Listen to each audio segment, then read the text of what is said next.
As we know, Hurricane Katrina did not discriminate when it hit the coast, and our leaders stated that when they were distributing funds for recovery, there would not be any discrimination. The Mississippi Interfaith Disaster Task Force, however, finds that this has not been the case.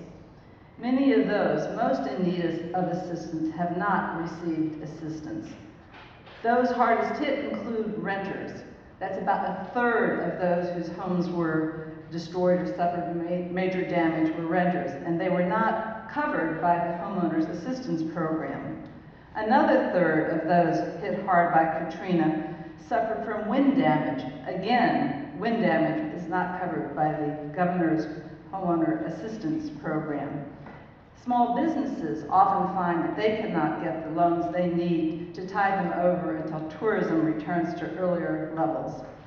Yet, the $5.5 billion Community Development Block Grant provides more than enough funds to cover the needs of all the 60,000 households that were hit hard by Katrina, suffering major damage. In addition, though, Mississippi has received $18 billion. This goes to a lot of government agencies that are dealing with other problems on the coast. Overall, Mississippi has had $23.5 billion coming in post-Katrina. What has been the oversight and accountability over these funds? It's not just Katrina funds that need more oversight and accountability. If we look at the proposal currently being considered for $700 billion of our money in DC to tide us out of this financial crisis, oversight and accountability again arose as an issue. This is vital not only because we need to know where the money is going, it's also a component of voice. Women in particular need voice. As we know, women work a double shift.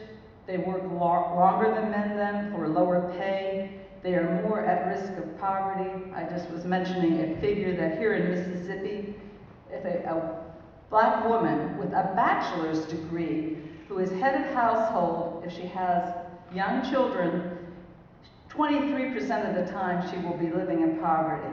This is an unacceptable figure. Our military, we're talking about international security. Women in the military are at high risk of rape. About 1 in 10 report being raped. But when they report this sexual assault, they are made to feel that they are the traitors. Rapists are receiving honorable discharges. We see then that although the rhetoric says when the ship is sinking or other disaster strikes, women and children are first, in actual fact, what happens is women and children are too often last. This must change.